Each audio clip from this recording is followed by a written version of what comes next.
lots of people joining us today, and we're expecting nearly 600 people.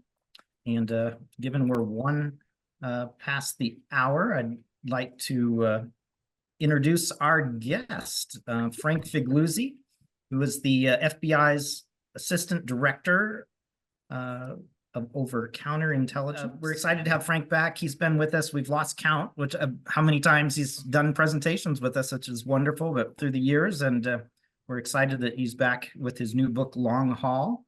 And I understand this kind of came out of a podcast he was hosting as a topic and turned into a book. And we're excited to learn more about what he's up to these days, including a new YouTube channel and other things. We'll put a link to Frank's website in the chat along the way here as well, so you can see all that he is up to. But Frank, thank you again so much for joining us, and feel free to take it away. Scott, it's my pleasure. And as you said, I've done this before, both remotely and in person with OLLI in Tucson and nationwide. And I'm thrilled that we're nationwide again this time around for my second book. Things are going really well. It's been a busy week that this book has been out already, a week and 2 days, but who's counting? I'm losing track of how many appearances I've made on national live TV and radio shows all over the United States, interviews around the world. And I'm glad that OLLI can be a part of it and that all of you can. Today, I found out that even though we're just a week and 2 days into the release of the book, my publisher, HarperCollins, has decided, based on sales, to go ahead and order a second printing of hardcovers so we can keep you well supplied and keep things in stock in Amazon and all the independent bookstores around the country. So thanks for being a part of that and for supporting this book. And I say supporting because it's really about getting a message out. And you'll see what I mean as we move through this. I'm thrilled to really be a part of this again. I feel like I'm back in Tucson, and I appreciate that. Let's start with a little promo clip that's helped to get people's attention.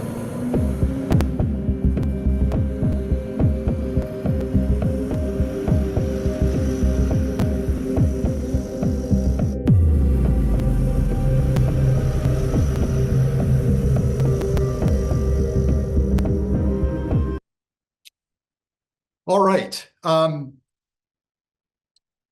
Haul was inspired not because I worked on the FBI's Highway Serial Killings Initiative when I was in the FBI, and I was in the FBI as a special agent for 25 years and then retired as the head of counterintelligence, as assistant director.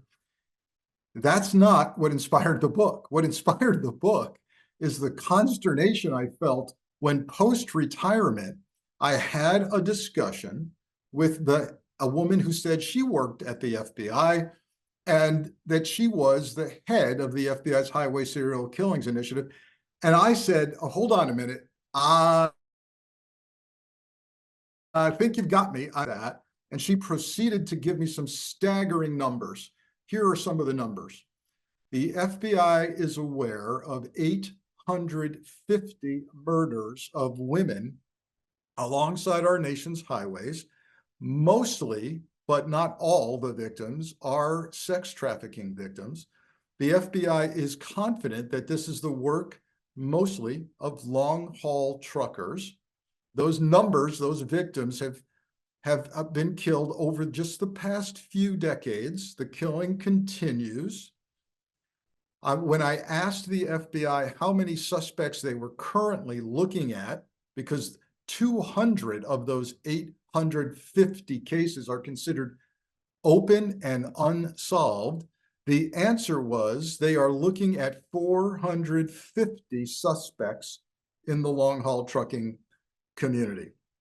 Those numbers I found staggering. In addition, there are already 25 long-haul truckers in prison for committing multiple homicides. Yet that has not made a dent in the unsolved cases. That got my investigative juices flowing, as did this map. This is an official FBI map of everywhere a body has been dumped in the FBI's Highway Serial Killings Initiative. And yes, indeed, the bodies are everywhere, and that's disturbing. But if you stare at the map long enough, you'll see it. You'll see a blood red line of bloodshed running east to west in the south central United States, from the Carolinas through Tennessee, through Arkansas, Oklahoma, Texas, New Mexico, Arizona, California, and that is I-40, Interstate 40, where much of this is taking place and has taken place. And that is heavily featured in my book as well. It's open highway. It's a major trucking route. It has many isolated, sometimes wooded places that are perfect for dumping a body. And what's happening here in this problem is that long haul truckers are grabbing their victims in one jurisdiction. They're raping and or murdering them in a second police jurisdiction, and they're dumping the body in a third jurisdiction. You can begin to see the challenges that that poses for law enforcement when, first of all, there's almost never an ID on these bodies. So you don't know who's been killed. You don't quite know when. You certainly don't know who's done it, except it's a strong suspicion that it was a trucker. Why? Because to get into the FBI's Highway Serial Killings Initiative database, the case has to involve a victim that's been last seen alive at or near an interstate highway, often at a truck stop or a nearby business establishment. And they have to have been found dead at or near an interstate highway. That, oh, by the way, it has to be a female victim and a victim or target of opportunity, as these women are. That got me on the road. This case is something where once the FBI said, we can't tell you anymore, I said, well, that's fine. I'll do it myself. And so I hit the road, found a trucker that was willing to tolerate me, and we rode over 2,000 miles on the interstates. That is me trying not to freeze under layers of clothing on Lake Michigan in Illinois as we were picking up our very first load, which was from a gypsum factory that makes drywall. So I rode flatbed. And why did I do this? Why did I get on the road? We'll talk about flatbed and other types of trucking, because it actually plays into theories about who or who not, maybe who's not doing this. I wanted to dig into 3 subcultures related to these killings. I could have just written a book that was scary. Hey, the highway's a scary place. Hey, there's some evil killers out there. Have a nice day. But that's not me. I didn't want just to do that. That's not to say there aren't scary issues, scary components of the book. There certainly are. It's some of the most heinous evil I've seen despite my 25 years in the FBI, and we'll talk about that. But I also wanted to offer some analysis because at my core, I'm an investigator. And when I hear there's 450 suspects, I've got to narrow that down. I wanted to do that as I did field work for 25 years in the FBI. I wanted to gather my intelligence. I wanted to disseminate it to you. And that's what I did here, riding over 2,000 miles. I slept in the truck, in the sleeper berth, top bunk. Yes, the guy I was driving with snores a lot. Yes, he does. And I told him he better get checked out by a doctor because the snoring was loud and often. We cooked in the truck, meaning that my driver was a graduate of the Culinary Institute of America. He had worked as a chef. He was a good chef, but he could make more money driving long haul, particularly flatbed, and he is a bright young man in his late 20s. I learned a lot from him. And quite frankly, if the future of trucking is like this guy, then we're in good shape. But the three subcultures I wanted to study and bring to you were long haul truckers. What do they do out there? What do they make? What are the different kinds of trucking and truckers that do long haul? What's life on the road like? When do they see their families? Do they have families?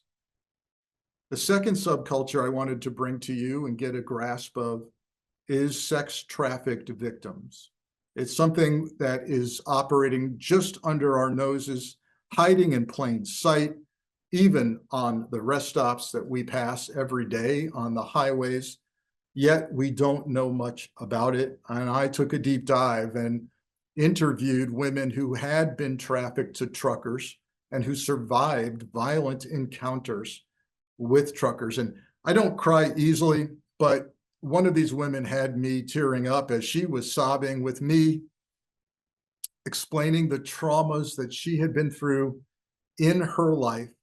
And by the way, as I'm talking to these women, I'm checking off mentally what the experts that I interviewed in trafficking told me to look for, the commonalities in their childhood, the early trauma, the often based on unwanted sexual touching or worse, multiple traumas in their family life and home, maybe dying relatives, major illnesses, suicides, domestic violence with the parents. I saw it. And despite the socioeconomic class, race, education of who I was talking to as a victim, the commonalities were there. And if you think that this can't happen, this trap of trafficking would never happen to anyone you know or in your circle or network, this book hopefully causes you to rethink that. Because I talked to a woman who was a preacher's kid. I talked to a woman from the upper Midwest who went to college. The trafficking phenomenon affects almost everyone, and I wanted to learn more about it. And the third subculture I wanted to dig into are crime analysts. Crime analysts. These are not gun and badge law enforcement officers. These are crime analysts at state agencies and the FBI who solve crimes with brain power and computer algorithms. And that's what the FBI's Highway Serial Killings Initiative is all about. So that's how I got on the road. It's why I got on the road, those three subcultures.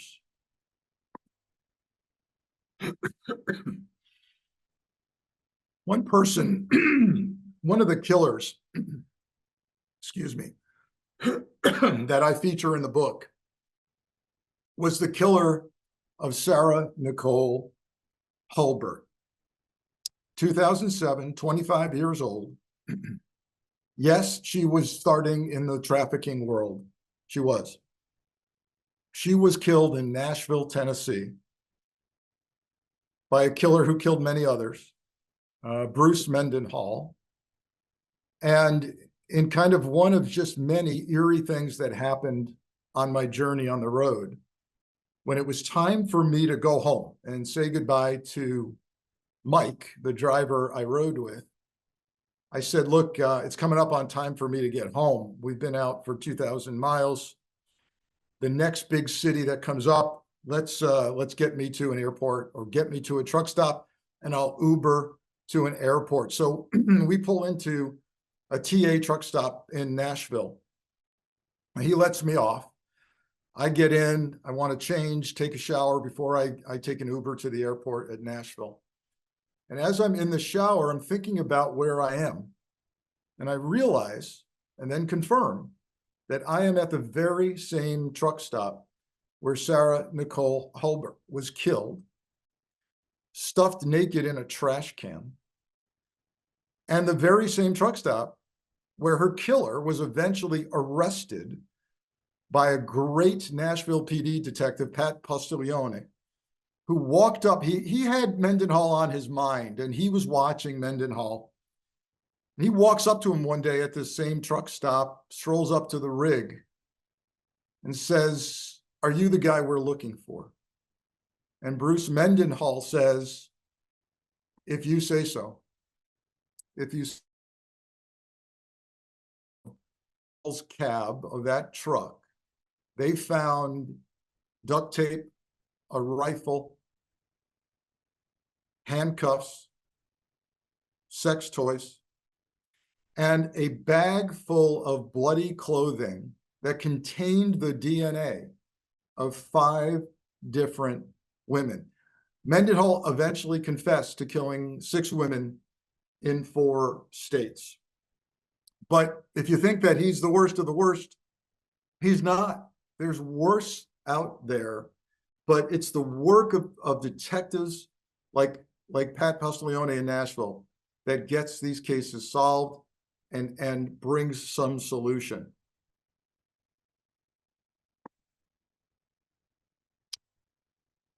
This is Regina Walters, 14-year-old teenager. She was hitchhiking, not sex trafficked. She was hitchhiking outside of her neighborhood in Houston, Texas, a town called Pasadena, Texas, with her boyfriend. They were going to run away. And they get picked up by perhaps the most evil long-haul trucking serial killer in history. He takes them in, and he proceeds to quickly kill her boyfriend. The boyfriend is merely a speed bump in the way for what he ultimately wants to do. And what he ultimately did was, for the next several weeks, torture and rape Regina Walters at times and places of his choosing across the country inside the truck. He would hang her from fishhooks in a torture chamber within his truck. He was so cruel that he decided he would anonymously call Regina's father and say, "I've made some changes. I've cut her hair." And this photo is the last photo taken of Regina alive. It was taken by her killer, Robert Ben Rhodes, in an abandoned farmhouse in Illinois, where her decomposing body was found. Now, I've seen a lot of bad crime scenes in my career, lots of blood and gore, but it's this photo with a victim who's fully clothed, wearing the black dress that he forced her to wear, he bought for her, the black high heels that he purchased for her and forced her to wear, showing the short bob haircut that he cut himself, where it's ghastly, not because of the content of the photo, but rather the context of the photo. What's coming? She knows why they're in this abandoned farmhouse. And she is pleading for her life with her arms and hands outstretched to Mendenhall. This is Mendenhall. Before and after pictures. Things aren't going too well for him in prison. He has committed at least 50 murders, including Regina Walters.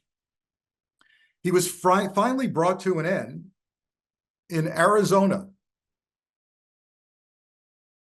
a place right off the highway between Phoenix and Tucson. A state trooper, Arizona state trooper, saw his big rig on the side of the highway with the hazard lights flashing. The trooper puts on his trooper hat, strides up to the rig, and hears a woman screaming. That woman was shackled to the ceiling of Mendenhall's truck, totally naked, except for her bedroom slippers. And that was the beginning of the end of Bruce Mendenhall, but not before he could kill 50 victims. So a strong Arizona connection here for many of you on this call.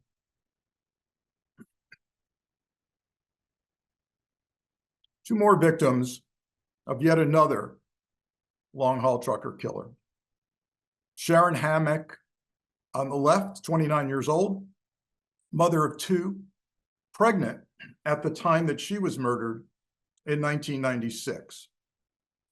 Now, in what is very common in the cases that I've studied, and will show you the law enforcement challenges, it was 10 years later when the same killer, we didn't know this at the time, but a woman named Dusty Shuck was murdered halfway across the country.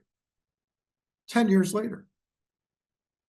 Weren't sure of who was who, let alone who the killer was, let alone that the killings were connected 10 years apart.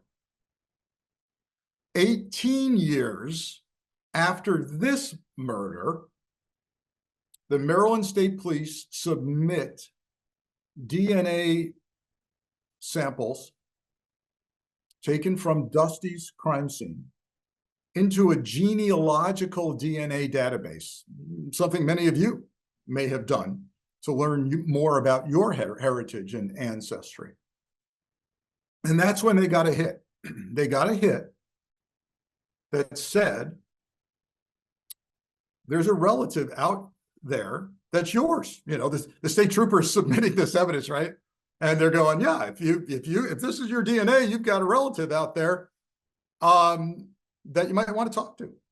And of course, they then realized that the same man had killed these two victims years apart. And through genealogical DNA and talking to relatives and asking relatives to submit samples and talk about relatives of theirs that might be suspect, they came up with Gary Artman. Gary Artman 5 months ago. He died in prison in Michigan. On his deathbed, he confessed to 11 murders, including Dusty Shuck and Karen Hammock. And we can go on and on here, but the book is not truly about the evil killers. It's about the subcultures, which we'll get into in just a minute. But I wanted to also include this guy, Timothy Bathides, known as the vampire trucker. Now, law enforcement can't conclusively say that he killed people, but they can conclusively prove that he has at least 6 victims that he kidnapped, raped, and assaulted. And he was captured up in Minnesota by some really sharp Department of Transportation inspectors who knew something was wrong about the young woman that was in his passenger seat in the rig, the young woman who wouldn't speak, the young woman who wouldn't look them in the eye as they were routinely inspecting this rig. They were so concerned that they ended up calling the Minnesota State Police. Why is he called the vampire trucker? Well, thinks he's a vampire. He drilled his teeth into fangs. And worse, he took a power drill to his victims' teeth as well.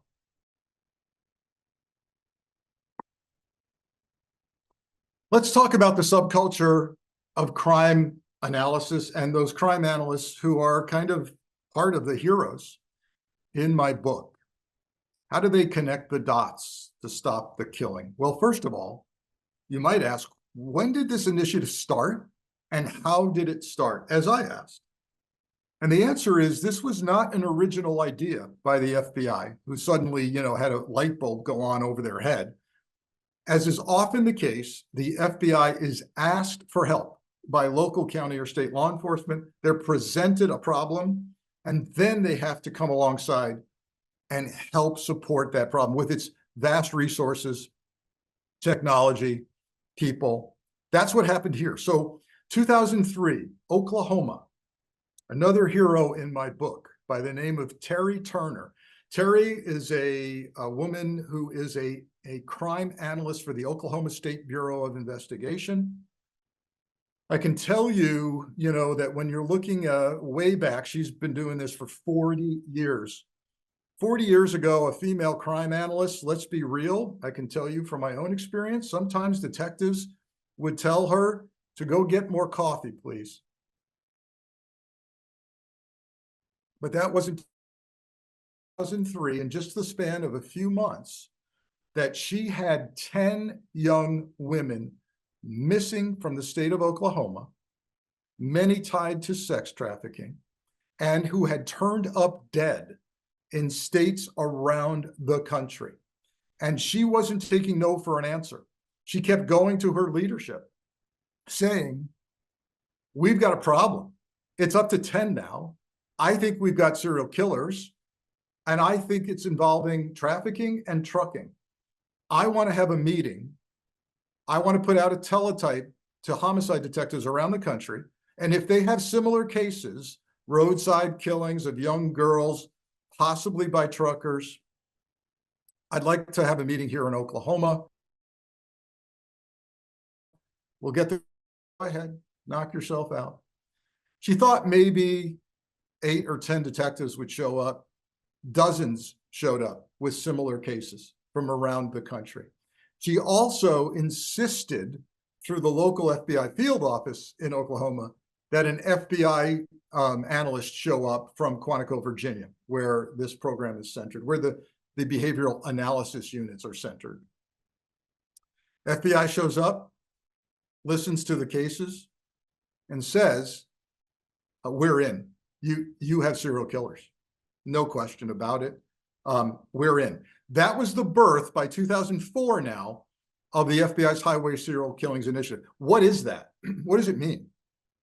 Well, it means that the FBI has set up a database called the HSKI, Highway Serial Killings Initiative Database, within its violent crimes database that many police departments are familiar with.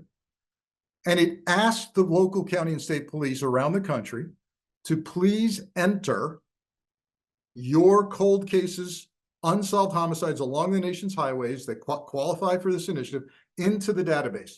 Now you might say, well, that sounds very easy. That's it. That's easy, right?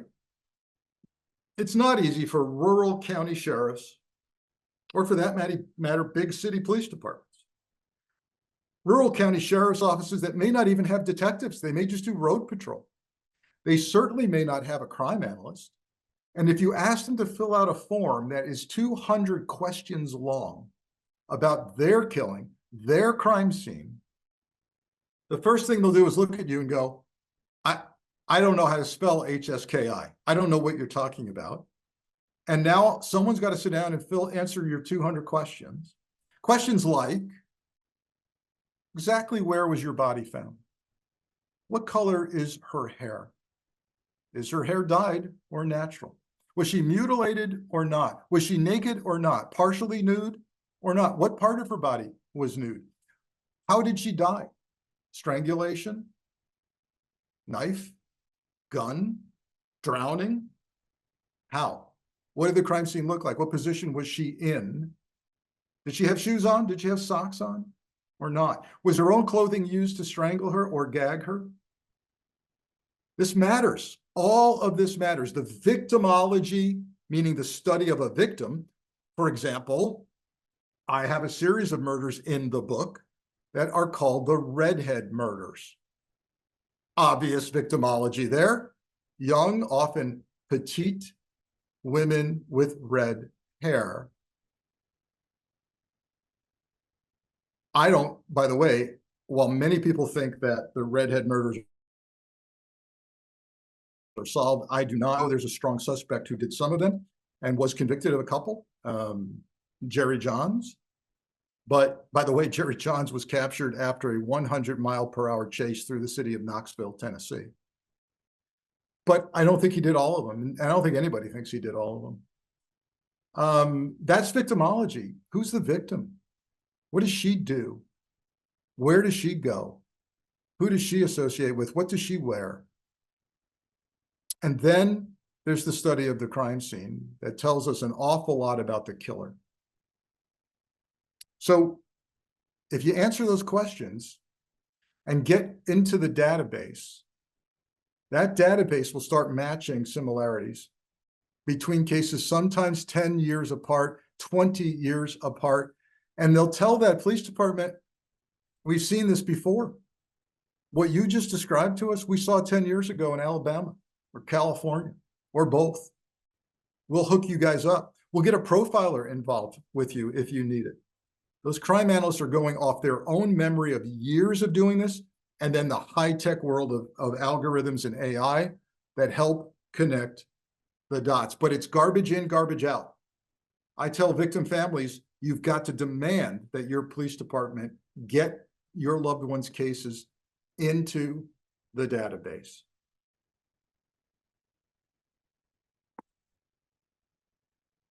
Second subculture in the book is long-haul trucking.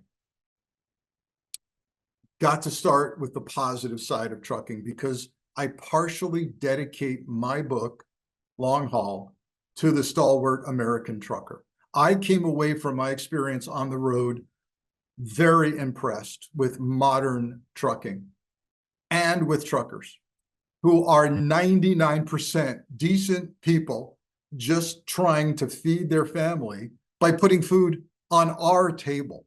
The economic impact of long-haul trucking is phenomenal. $875 billion in gross freight revenue last year alone earned by the trucking industry. Grocery stores would stop selling groceries in 3 days if truckers stopped trucking. It is a huge multi-billion-dollar industry that keeps other industries going, like rest stop industry. You know the big names you pass on the highway, whether it's Love's or TA, you know them, and they are billion-dollar industries. Walmart is joined at the hip with long-haul trucking. We stopped at Walmart along our way to supply, to get our supplies, our food. And there is actually a trucker app where the open spots are to sleep at night at various trucker stops, but also tells them you've got a Walmart coming up that is trucker friendly with regard to parking, right? Lots of room to truck, and those truckers, they know it. They know their favorite Walmarts on the road, where they can park without getting accosted, and they can stock up. So huge relationship there. The economics of trucking is, again, really impressive. Do you know that the tires on these 18-wheelers cost so much money and burn out rather quickly with, 2,000 miles in a week is not unusual at all, that the big trucking companies don't even buy the tires. They lease them. They rent them. They're too expensive to keep buying, and it doesn't make sense to buy them. Just industry after industry impacted by trucking. When I was out on the road, long hauling with a flatbed, I truly felt that I was part of the economy. The first load we picked up was from a gypsum factory in Waukegan, Illinois. That was a cold, rainy day on Lake Michigan. And what was that? That was drywall. That was 47,000 pounds of drywall. This is post-COVID, right after COVID. And we are delivering this to the housing industry, to companies that cannot wait to get back up and running and build housing with the drywall we're delivering. Second load we carried across country was aluminum rods. And as I'm in the truck with plenty of downtime, by the way, and I'm firing my questions at the driver, and I'm researching our delivery location. I'm curious, where are we going with aluminum rods? Well, we ended up in the Upper Peninsula of Michigan, delivering to a Department of Defense factory that makes munitions. We were part of the defense of the nation on that run because the rods were being made into shell casings of large caliber ammunition. We had another day, we were in lumber country, way up north, and we were picking up flooring for the housing industry. This goes on and on and on. We had a suicide coil that we carried. Do you know what a suicide coil is? It is a huge round coil of rolled steel. Why is it called the suicide coil? Because if you don't chain it down and secure it properly on your flatbed, it will snap loose and roll through the back of your cab and kill you, or worse, roll off the back of the trailer and into traffic. We did that. We did that. Had an interesting experience on that day. I was watching, we were in Kentucky in a vast, one of the biggest manufacturing facilities I have ever seen that's pumping out this rolled steel. And there is rolled steel plopped all over the parking lot of this manufacturing center. They looked like kind of mushrooms popping out of the parking lot, and they're exposed to the elements. It's raining, it snows, but yet the driver says, yeah, this load we have to tarp. We have to tarp this load. And by the way, the rolled up tarps are 100 pounds each, and we're flipping them up. I say flipping. We are hoisting them up onto the trailer, then up onto the load to unfurl it and cover the load. So I ask, I've got to ask, why are we tarping rolled steel that's been sitting out here exposed to the elements in the parking lot anyway? What's the point? The answer intrigued me, especially with my counterintelligence background. It was intellectual property protection. It was trade secret protection. On the road, that company knows that competitors or foreign powers would love to get a scrape of that particular steel to figure out how it's composed, how it's made, what the breakdown is, and where it's headed, where it's going. So I was part of some intellectual property protection that day, which has been a part of my career for years. A lot going on with trucking, some of it very, very dark, some of it great, some of it dark. The dark spot, of course, involves killer truckers, and I ask the nature or nurture question in the book. And it's not binary, it's not one or the other. Yes, some of these killers have awful abusive childhoods. Timothy Bafides, the vampire trucker, horribly abusive childhood. His parents, his mother particularly. There's a lot. I know I hate to bring up moms because we seem to blame everything on mom in our society, but seem to be projecting their bitterness and their resentment through violence onto other women. I'm not a psychologist, but that is what the experts tell me in some of these cases. Medical studies of long-haul trucking tell us what we should already know. It's incredibly unhealthy. I can tell you from my time on the road, your legs start growing numb. You've got to get up, move around, walk about the cabin, as they say, that really truckers cannot do. Time is money. They don't stop.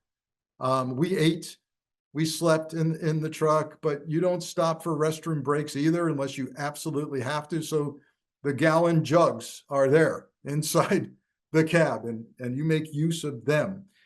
The surveys, anonymous surveys, particularly of long-haul truckers, 10% of them say they drink alcohol every day. 20% say they binge drink 5 or more drinks of alcohol at a time. And 44% of long-haul truckers are exhibiting symptoms of major depression disorder. It's very hard to eat healthy, try as you might.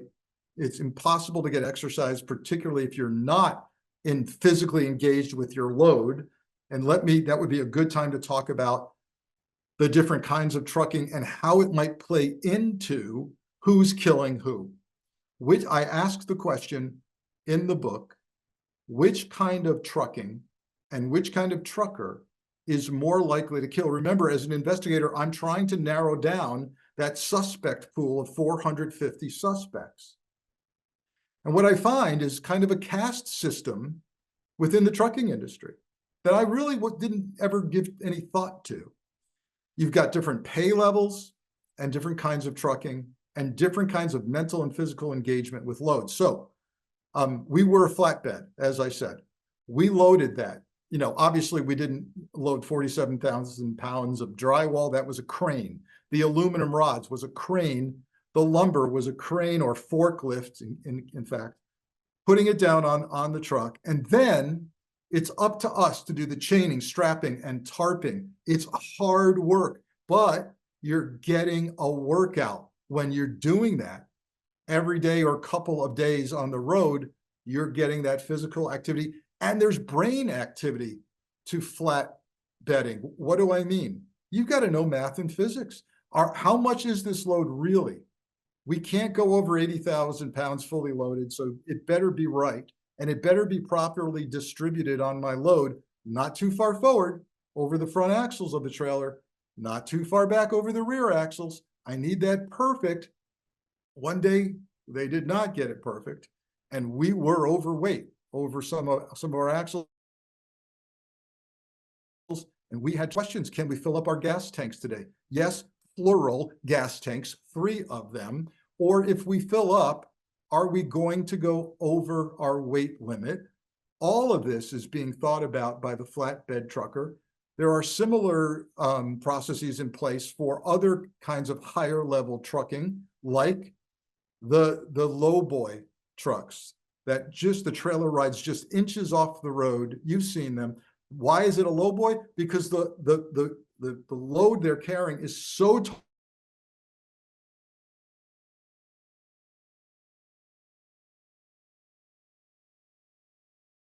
engagement with that kind of load. You've got the wide loads, the heavy loads. You've got the tall loads that have the pole car riding out in front of it. Why is it a pole car? Because it has a pole. Because if that pole on that lead car hits the bridge overpass, then that truck isn't making it. And they'll radio back and say, hey, our pole just hit the bridge. We got a problem. Stop. All of that going on. I interviewed a guy who had been trucking for 40 years. He's retired now, lives in Arizona, out in Glendale. And I'm telling you, he has driven every kind of truck imaginable. He has driven reefers, which are refrigerated trucks. And you say, oh, well, they just haul produce. What kind of mental engagement is that? Did you know they're part of the climate controlled environment for that produce? There are sensors back there that are reading the moisture, humidity, and temperature of your tomatoes and your fruit and vegetables and eggs. And he's got to get that right and adjust it accordingly if the sensors don't look good to him. There's tanker trucks. There's highly paid hazmat truckers that have to have very special licenses, and they make good money, by the way. You're talking 6 figures now for many, many truckers, including the young guy that I rode with. But then you've got the dry vanners. They're hauling a truck of dry goods, paper towels, whatever, across the country in their trailer. There is little to no physical engagement. Their only physical exercise consists of opening the back door and letting someone unload it or load it at the beginning and end of their journey. Isolated, no conversations, a hermit-like existence. So I asked the question, who's more likely to be the killer? You got 450 suspects you're looking at for 200 unsolved cases. Now you would say, well, sounds like that guy is hauling dry goods. I would say you're right. I think so too. But it's not always the case. Sometimes you get killers who are flatbedders. Sometimes you get killers who are cattle haulers, by the way, moving cattle across the country. Then you might say, well, Frank, I'll bet you it's not the big corporate drivers, J.B. Hunt, Werner, those big companies. And I had that theory too, and I think it's a good one, except of course there are exceptions to that theory, because I found cases where those for the big companies, who are heavily monitored, by the way. I mean, those big companies, they know where that truck is. They've got cameras, they've got navigational systems, and they know where you are and how fast you're going. But here's the cases that I found. Big corporate trucker, just like every other long hauler, has 36 hours of mandated downtime every week. Can't drive. The log will show you're driving when you should be down, and you're getting a major ticket from an inspector or trooper. So you go down for 36 hours. Usually you park your rig in the truck stop lot. And then I found cases where those corporate truckers parked their rig, got in an Uber or rental car, and went out and did their killing. So you can track that corporate rig all day and night. It's sitting in the parking lot while that corporate driver becomes a corporate killer. So these are tough cases to work. And it's why I have some suggestions near the end of the book, which I'll talk about. That's the culture of long haul trucking that we're talking about. And now the third culture, I would argue the most compelling, the most moving portion of my book is the subculture of sex trafficking. Almost gone, not entirely in some parts of the country, are the days of the trafficking victim working, literally physically working the parking lot of the truck stop. Although there are places where that still happens, Nevada, particularly in the greater Las Vegas area.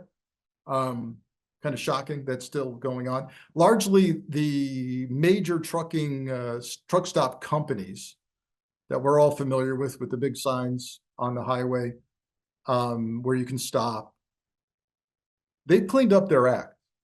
Years ago, it used to be that they seemed to kind of look the other way to what's going on in their lot, in their place. They didn't want to mess with business. You know, truckers need to come in, and that's how we make our money. And we don't want to get in the way of so-called entertainment. But the pressure came on several years ago from really good social services groups, community activists, and law enforcement being pressured to do something about it. So good news, bad news. Yeah, not a lot of the so-called lot lizards, which, by the way, they called themselves, the ladies called themselves lot lizards, off campus from that truck stop. And it's moved online from that truck stop. Where's it gone? Well, I saw it myself, the advertising online as we drove through town after town across the country. Trucker friendly. I'm trucker friendly. I come to you, you come to me. Where's the transaction occur? Sometimes in the cab of that truck still, if they want it to, but mostly nearby at seedy motels, massage parlors, nearby the truck stops. That's where it's happening. So I asked the question, just as I did with truckers, which trafficking victim, which kind of trafficking victim is more likely to fall prey to a killer trucker? So I had to talk to the experts and learn about the trafficking world. And I talked to two women who are considered amongst the top researchers and activists in in trafficking and trucking and street level sex trade. One of them happens to be at the Arizona State University, state where many of you are from, who are on the call. Her name is Dr. Dominique Rose-Sepowitz. She's a professor of social work, but she's not just an academic. She is hands-on, on the street, doing research in the field, running a place called Starfish Place, a joint venture of the city of Phoenix and Arizona State University. I visited Starfish Place and was incredibly moved by what's going on there. This is a residential location for young women who've decided it's time. It's time for me to get out of the trafficking trap, get out from under my pimp, and make a life for myself. And Starfish Place and so many others across the country. There's a program in Toledo, Ohio, where I talked to another professor, Dr. Celia Williamson, who is kind of the originator of the seminal research in street level trafficking. I've read her work. And through these two professors, I learned so much about the different kinds of sex trafficking. There is pimp control. And did you know there are two kinds of pimps? Guerrilla pimps who rule by brute force and intimidation and violence, keep their stable of women in control. Stable is a word that they use, who is the kind of deputy pimp, keeps the other girls in line. I say girls because that's what they call them. And by the way, many of them are underage. Then there is another work style, it's called, which is the renegade. The girls often walk away from the pimp. They go out on their own, maybe with a buddy, and they do it on their own, or at least attempt to do it without the pimp. And then third, there are outlaws. Outlaws have decided no more sex for money. I'm going to rip off the guy. I'm taking the money. I'm taking it and I'm running. And that would seem to be extremely dangerous. Yet, I do ask the question, which kind of trafficked victim is more likely to fall prey? Is it the pimp-controlled woman who is under the watchful eye of a bottom or the pimp most of the time? Is it the outlaw who is committing crimes every day, angering the men who think they're going to get sex for money? Is it the renegade? These are the questions I pose in the book. And I spoke to women who survived these encounters and are thriving and even running resource centers themselves. But I was really impressed, not only with the survivors and thrivers, but with the work of Dr. Sepowitz at Arizona State, who has done incredible research, interviewing hundreds of victims, as has Dr. Celia Williamson in Toledo. But she takes that data and she analyzes it and turns it into action. So for example, Dr. Sepowitz was the first person to study with a grant the trafficking of victims and underage victims at Super Bowls in America. She did it first at a Super Bowl at the Meadowlands, the Giant Stadium in New Jersey. The entire New York metropolitan area was her research area. She did it in concert with police departments there to try and test the demand. Right? We've talked a lot in this trafficking equation, but we don't talk enough about the demand side, the men who think they need to buy sex for money or are entitled to do so. So you have rich people turning up at the Super Bowl, paying exorbitant amounts for the ticket prices of a Super Bowl. They're there to party, have a good time, and here come the pimps from all over the country with their stable of trafficking victims to work the Super Bowl. And by the way, this happens with other major events in the country as well, including national political conventions, the DNC and RNC. Seen it myself as an FBI agent. I worked a DNC and I saw it.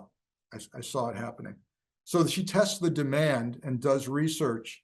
What's the demand like? Then she puts out ads using the language and phrases she's learned indicate a more likely minor being advertised or a more likely trafficked victim being advertised. And she tests the demand. And she works with the police. And now there are programs all over the country, including Las Vegas, Metro PD, and Phoenix, and everywhere because of Dr. Sepowitz's work. The partnerships are incredible between law enforcement and social services groups. For example, there's undercover work now that's become routine where men will answer an ad that's actually placed by the police. And it's an ad clearly centered on underage victims.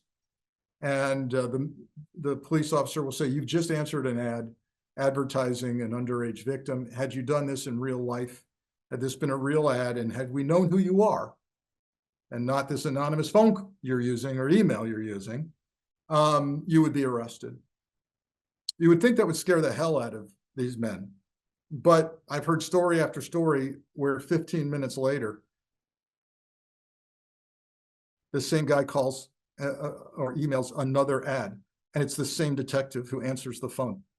You just spoke to me 15 minutes ago. Are you a moron? That happens. Lots of work now to arrest men in real stings. And what's really having success is the concept of no longer treating a trafficking victim as a criminal. The days of handcuffing the trafficking victim in many progressive cities has stopped. And instead, that detective, that officer will ask a question because they're working in partnership with social services. And the question is, I'm not arresting you tonight. What do you need to get out of this trap you're in right now tonight? What is it you need to get out from under your pimp now? Because I have it for you right over here if you're interested. That works. And they'll often say, I need a place to sleep. We have that. I need a job. What do you want to do? I need a certificate to cut hair. I've always wanted to do that. I want to become a paralegal, whatever. We have people in the community who will do that for you. And once you get them into that system, I need diapers for my infant baby. We have that for you as well. Once they develop trust with the police and the social services organizations, only then can you start getting information and intel from them about their pimp and the size of that operation that they were a part of. That's how that works.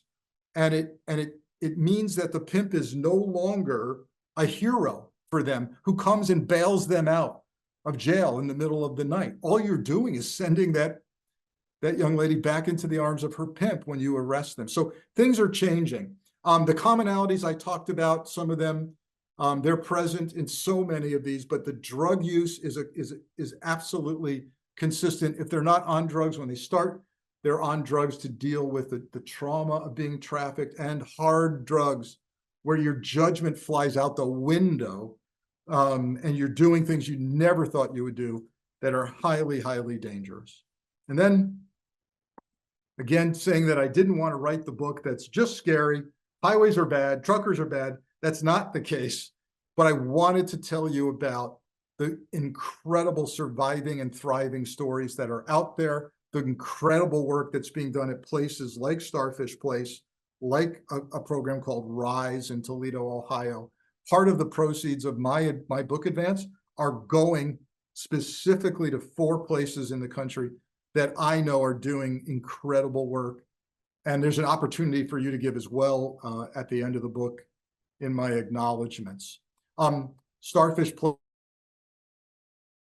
I think the first question I asked of Dr. Sepowitz at Starfish Place was, why is this place called Starfish Place? There's starfish faces all over the place. It's a very colorful place. And she says it's an old tale that you may have heard about a young boy who's on a beach, and the beach is littered with starfish. And the boy, one by one, is trying to toss the starfish back into the ocean to save them one by one. And an old man comes along and sees the boy doing this, and he says to the boy, wait a minute, why are you doing this? There's way too many of these. It won't make a dent. There's too many. It doesn't matter. And the boy holds up one starfish and says, it matters to this one. That's my hope with my book as well, that it will matter, that it will cause some thinking in the trucking industry, in the law enforcement community, amongst victim families who should be demanding that their police department is entering their loved ones' cases into the Highway Serial Killings Initiative database. I offer government solutions, trucking industry recommendations that have to do with geographic tracking of all long-haul trucks, how we get healthier and better at trucking, and vetting and background checks. Even when there's so-called second chance trucking companies that hire convicted felons, which, by the way, it's not a bad idea to help acclimate prisoners back into society. But when you're strategically hiring ex-cons and not looking at the kind of crime they've been convicted on, you need to dig deeper and look at crimes of violence, particularly against women. So that's the book in 60 minutes or less. And I would love to answer your questions about the book.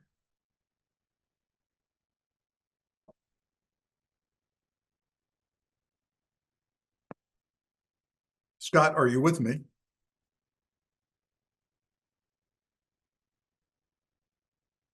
Are you able to hear me? I am now. Okay, sorry. No, much appreciated the presentation. We're going to queue up some of our questions. So if those of you who put your questions into chat, we'll enable you, I'll call on you and enable you to bring on your audio and ask them. And our first question is from Carol Jelland, I believe. I'm going to hopefully not destroy your last name, Carol. If you'd like to unmute yourself, you'll be able to ask your question. Hi, can you hear me?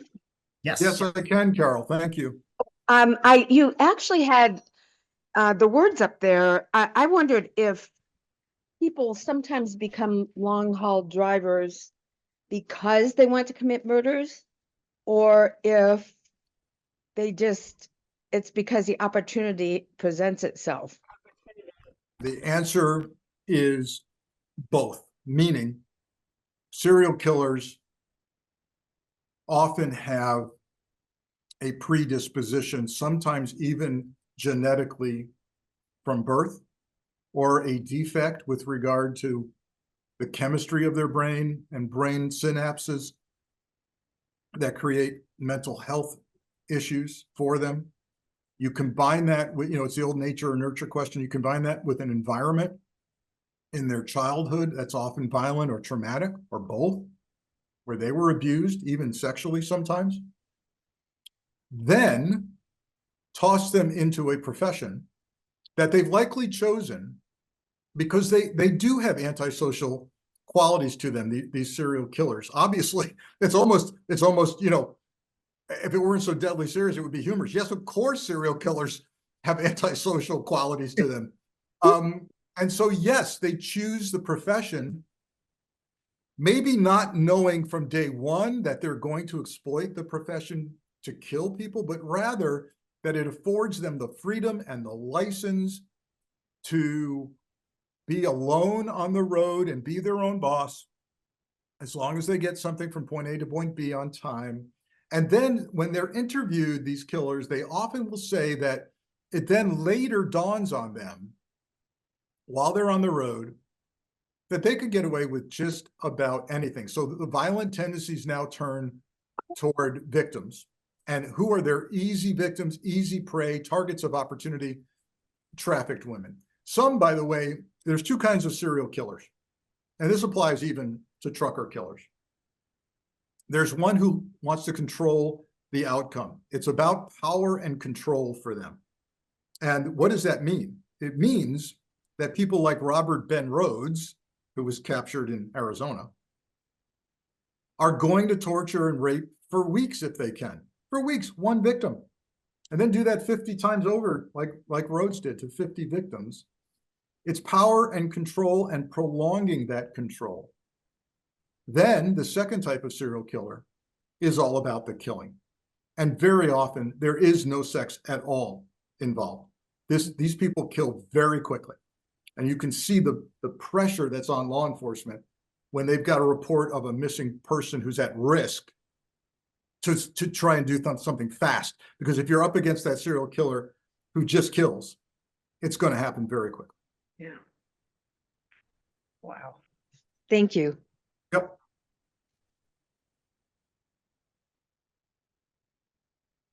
Can you hear me again? Sorry, I'm having a microphone issue apparently. I've got you now. Yeah. And so our next question is from Ann Hollinger. And if you can unmute yourself. I just wondered, is GPS helping you locate where the people are? So the good news, thank you for the question, Ann, is, technology is both a blessing and a curse. Clearly, the technology is helping with regard to the FBI's initiative, right? Helping to connect dots.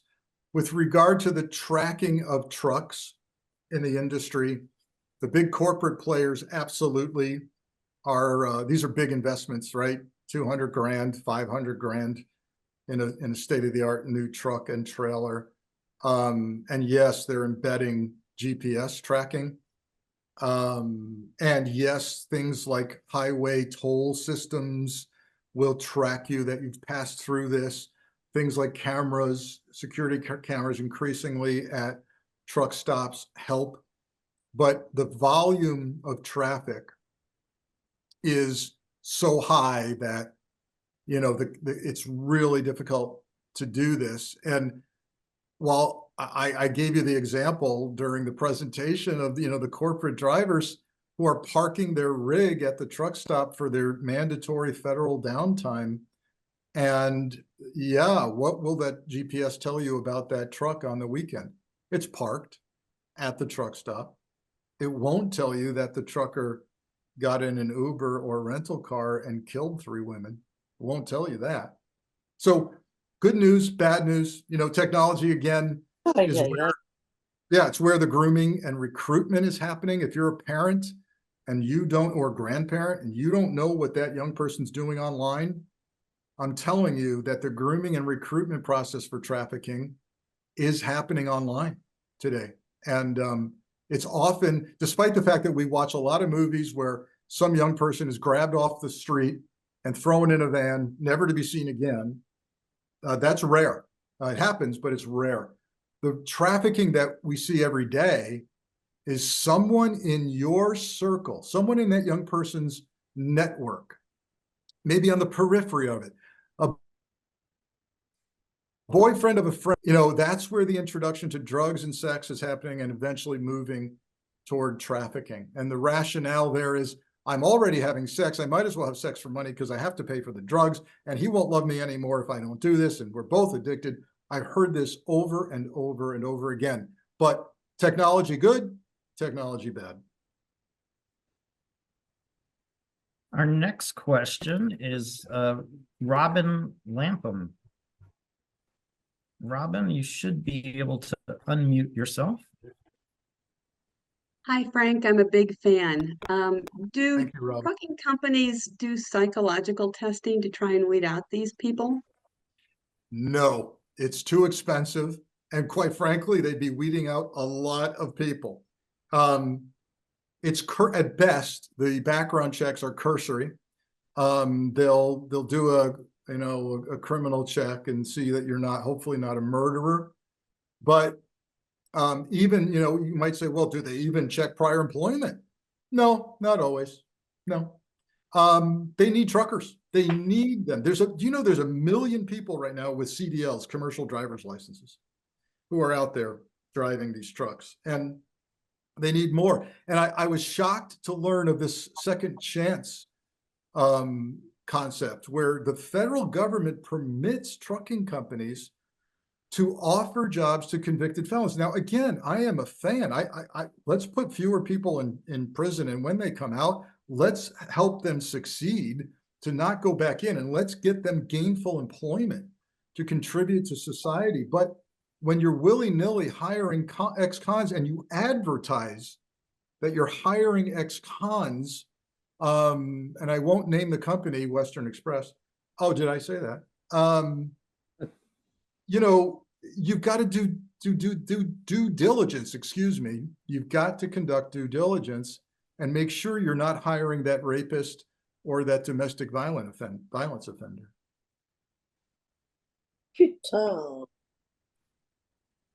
So kind of tied to that, the person that asked this question left the meeting, but it's a good question. They were talking about, basically the trucking industry as a whole, the National Trucking Association, and sort of, does it play any role in this process? Yeah, good question. There's good news here in that the industry is cooperating with law enforcement on this. And I talked about Terry Turner from the Oklahoma State Bureau of Investigation. She really was amongst the first who was really knocking on doors at the big companies saying, I need, now imagine this kind of request, right? Hey, I need, big trucking company, I need all of your drivers and trucks that passed through and maybe this truck stop for the last 6 months, please. That's monumental. Now do that multiplied by all the trucking companies, the mom and pops, the medium size, the huge companies. And you've got quite the detective and analytical challenge on your hands, but they do cooperate. Today, they usually need a subpoena. They need paper. Lawyers run the show these days. but they do cooperate. And I'm very pleased to say that truckers themselves have been part of, I may or may not have mentioned Truckers Against Trafficking, also known as TACT. They train truckers every year to identify the warning signs and indicators that they're looking at trafficking and how to report it. And every year they issue awards for hero truckers who have helped rescue young people out of trafficking. So the industry and the truckers are part of the solution, and that makes a lot of sense. A question, are there a lot of independent contractors in trucking as well, which probably makes it more complicated, I would Oh guess. my gosh, yes. So the guy that I rode with, Mike, absolutely, his entire company, it's a medium-sized company that he works for. When I say medium-sized, I think they've got, I don't know, maybe 15, 20 trucks. Each one of those is an independent contractor. Nobody has, here's another thing, by the way, you know, I'm kind of this father figure with this young guy, who, you know, I have sons older than he is. And I'm like, wait a minute, you're a contractor. Please tell me that you have health insurance. No, I don't. Oh my God. Okay. He's required, through his company, that he's got to have, a job related insurance if he's injured on the job, which, by the way, is easy to do when you're flatbedding and jumping on and off the trailer and the load. But that's all he's got. And you know, so now I'm like, okay, I don't want to be the father who's lecturing him, but, you know, I start asking, what happens if you need your appendix out? If you need a root canal, what's going on here? Oh, well, you know, I've got money saved away for health emergencies, blah, blah, blah. So, you know, young people think they're invincible, but yes, to answer your question, I know I'm going way off the route. Yeah, huge number of independent contractors in the, other than the corporate world of trucking, where, by the way, the corporate world, they make much less money. But, you know, they've got insurance for their kids and their family and themselves. They've got vacation time, right? The independent contractor, you're running 24/7 and just stacking up that money. So our next question comes from Jess Alvarez. Jess, you should be able to unmute yourself and ask your question.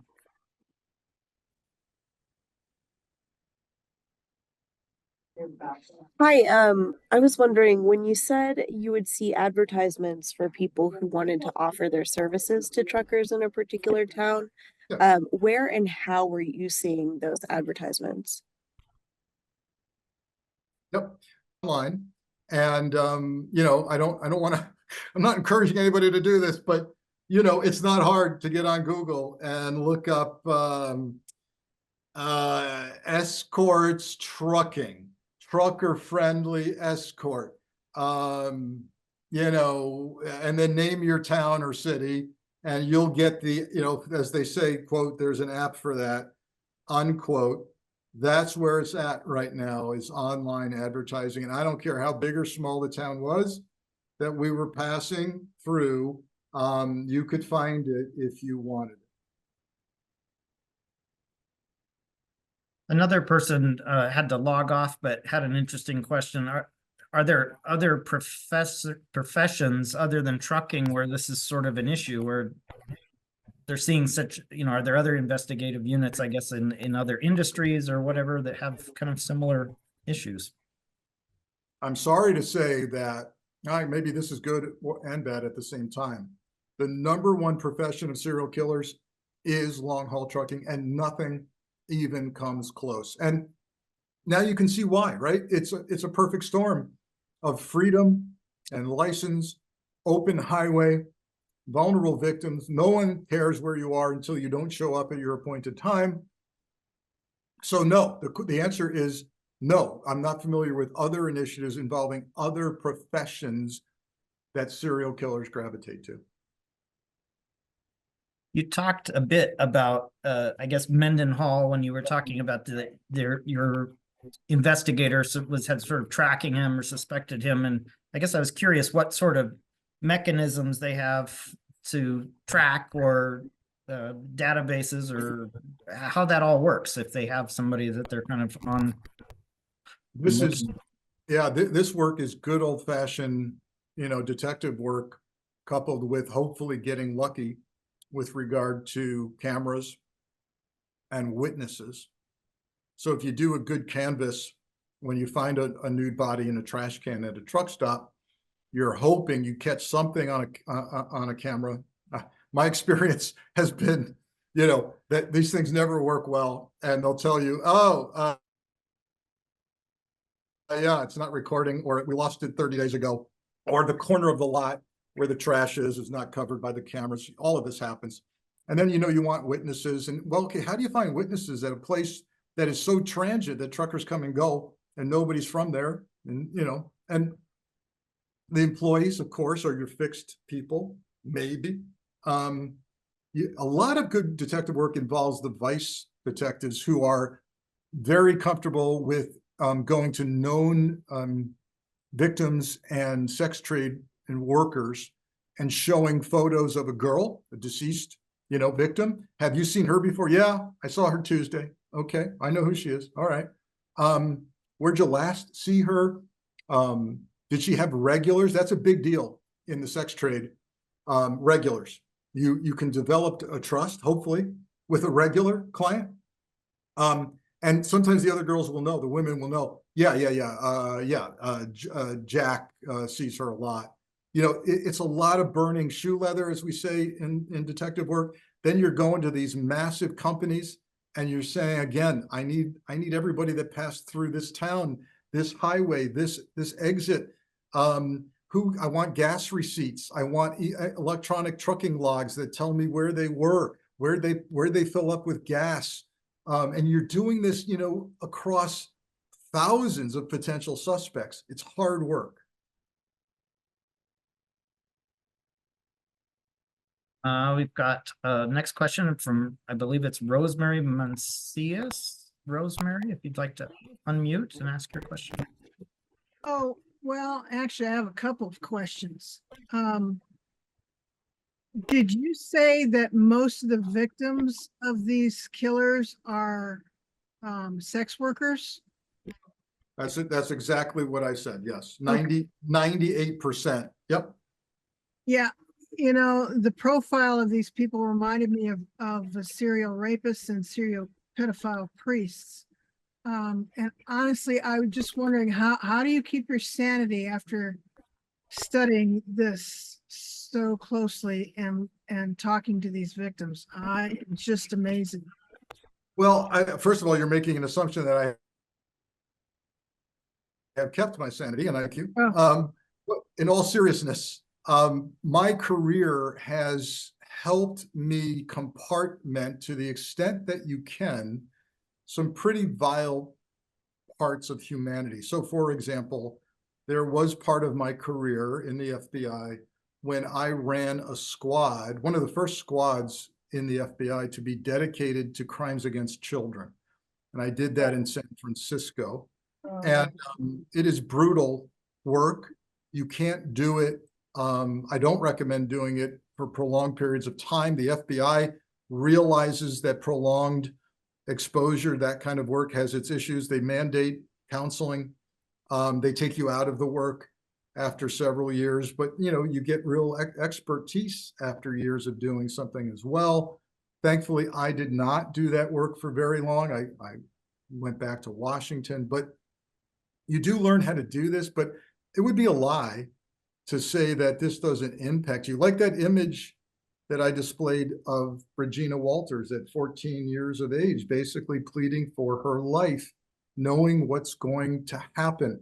And again, sitting across from victims who survived horrific trauma, horrific stories of multiple rapes, raped by the pimp, raped by truckers, being tossed out of a rig, by an angry trucker. The heroin use causes these victims to often just be semi-conscious, not knowing what's happening to them, only fighting back when they literally sense that their life is being snuffed out of them. That's the trauma, right? So appreciate your concern for me, but you know what? These victims have lived nothing but trauma. And for those who make it and survive and thrive and go on to help others, they're the main heroes in my book. Thank you. That's very, very moving. And I appreciate you advocating for the victims like this, because some of them are just trying to stay alive and support their families, you know, and not trying to hurt anyone. No, I agree. I mean, this book, hopefully, you know, is partly championing and speaking for the cause of these victims who can no longer speak for themselves. So if I do nothing but that, I'll be successful. Thank you. Our next question is from Bonnie Peterson. Bonnie, you should be able to unmute yourself. Yes. Wow. Thank you for that last segment. My question is, would these serial killers have done any other killing in any other setting before or after they became truckers? Like if they retired, would they keep doing this? Did you ever get any statistics on that from? Yeah, Bonnie, that's a really good question, because we have seen cases where truckers start to move outside of the highway environment and kill. So for example, there's a guy who was arrested. Wow, he almost killed a teenage girl in her bed in her own house in a suburb of Boston, Massachusetts. He actually began sneaking into suburban neighborhoods that are just off the highway, but far enough away for you not to think I'm going to get killed by a trucker in my suburb. And if he would try doors, he would try doors at night, front doors of homes. And when he'd find one open, he would go in. And in this case, he went in at night, the family is sleeping, the teenage girl's in her bedroom, and the parents are awakened by the sound of a whimper. They get up and they go down the hall to their daughter's bedroom, and here is this guy, Adam Leroy Lane, and he has grabbed the daughter around the throat, and now the fight is on. Here comes the father and the mother fighting this guy. Mom 911, they're pinning this guy down, and they got him. They got him, and the police arrived.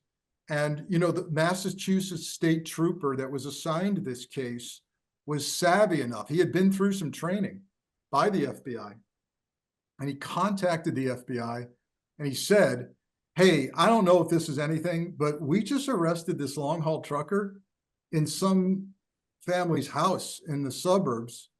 And I think you need to look at him. And sure enough, he had done killings. He had done the same thing. He killed a woman outside of Atlanta, similarly followed her on foot out of a rest stop area and into, she was just like stopping at the truck stop to buy something in the convenience store.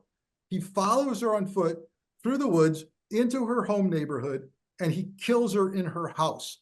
We've got a case of a trucker that was going to fast food establishments at closing time, knowing that the lights are going down and the customers are gone. He gets in, he puts employees into the walk-in refrigerator, and he kills them in the refrigerator. That's another trucker operating outside of the highway environment. So it does happen. But, okay, what about if they're completely not even driving trucking anymore? Or I am not aware of retired or ex-truckers who still kill, but I will tell you this. Serial killers don't stop killing. They take breaks. They take breaks. They get imprisoned on something else.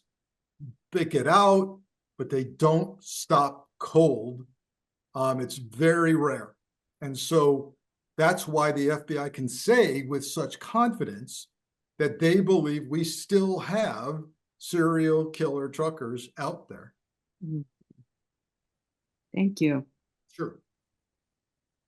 Frank, you mentioned AI as part of sort of the process of or the involvement of AI, I guess, in investigating these days. Could you talk a little bit about how that's impacting this and the FBI in general and investigations? And Yeah, there are good things happening with artificial intelligence in crime solving.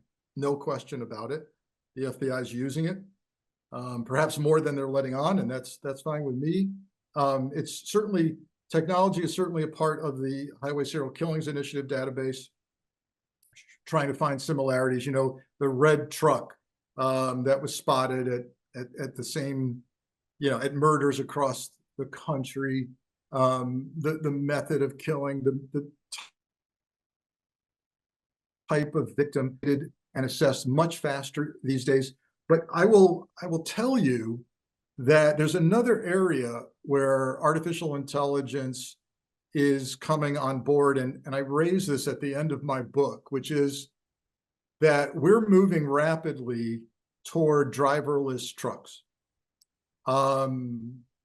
They've got to perfect it, of course, and they're nowhere near that. But if you live in places like Texas and Arizona right now, there are long stretches of highway where the odds are fairly high. 18-wheeler in front of you is being driven remotely, is being driven by artificial intelligence. Now, there's a driver, a qualified driver in the front seat, in the passenger seat, ready to take over. There's a follow car that's watching and monitoring. So we're not there yet, but we are getting there. So why do I mention this? Well, what happens to the serial killers? If the day comes where far less truckers are needed for long haul, where do the killers go? Because they don't stop. So what profession will they be attracted to? I think the answer is in front of us, which is everything is online these days. And I think we're going to see, if that happens, more and more serial killers take to the internet through dating sites and other ways of meeting people, whether it's Facebook sales that go on. Hey, meet me in the parking lot of Target. I'll, you know, we'll do some business and sell you my my motorcycle or motorbike or go-kart. Yeah, I mean, they won't go away, but technology already is presenting a question, which is, where will they go? And let's answer it with technology. They'll likely exist on the internet. And kind of tied to that, Susanna Henry had a question or a follow-up question. Susanna, you should be able to unmute yourself. Good afternoon, Frank. Thank you so much for this presentation. I always enjoy hearing you talk, and I hope you continue to work with OLLI and all the OLLIs. Thank you, Susanna. Did you say that all the different types of truckers that you mentioned, like flatbed, lowboy, corporate, hazmat, the ones that have to have a lead vehicle, all those things are equally likely to be found to be a serial killer or rapist or be involved, or No. are there certain ones that are more likely? No, my theorizing includes the idea that they're not equal, and that the serial killer is more likely to be attracted to the kind of trucking that doesn't have the level of mental and physical engagement that other kinds of trucking has. Saying that if I'm an investigator and I've got 450 suspects, I'm going to prioritize the dry vanners, the guys and or gals, although we don't have women serial killers in this particular initiative yet. Although I did see an increasing number of women on the road when I was out there. Yeah, I'd look first at the dry vanners. I would prioritize those folks. Thank you.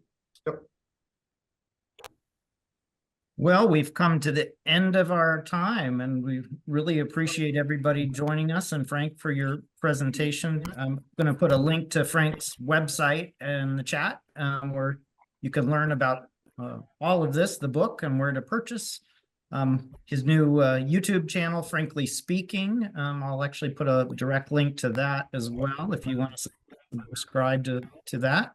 And again, thank everybody for joining us across the country and with our own members. And again, Frank, thank you so much for being with us. And we're hopeful that we might be able to see you around the time of the book festival, the Tucson Festival of Books next spring. Yeah, So- the plan is I'm already booked for the Tucson Festival of Books to present long haul and to sign and sell books. And folks, sign up for free at my website, frankfigliuzzi.com, for all the alerts weekly on what I'm doing.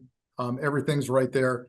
Buy the book and support the cause anywhere you buy books now. In fact, the good news I just received today is we're only a week, 2 weeks and 2 days into the book release, and my publisher, HarperCollins, has decided to order a second printing of hardcover. So the sales are happening. Pete, the word is getting out, and I'm glad you guys were all a part of it. Thank you.